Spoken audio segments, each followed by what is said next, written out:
اور اس خدائے زندہ پر بھروسہ رکھو جو کبھی نہیں مرے گا، اور اس کی تعریف کے ساتھ تسبیح کرتے رہو، اور وہ اپنے بندوں کے گناہوں سے خبر رکھنے کو کافی ہے۔ وہی جس نے آسمانوں اور زمین کو اور جو کچھ ان دونوں کے درمیان ہے 6 دن میں پیدا کیا، پھر عرش پر جلوہ افروز ہوا۔ وہ جو رحمان یعنی بڑا مہربان ہے، تو اس کا حال کسی باخبر سے دریافت کر لو۔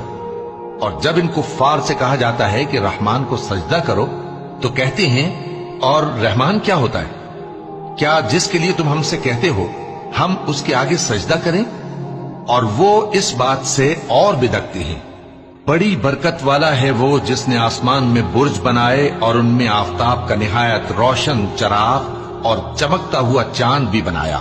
اور وہی تو ہے جس نے رات اور دن کو ایک دوسرے کے پیچھے آنے جانے والا بنایا۔ یہ باتیں اس شخص کے لیے جو غور کرنا چاہے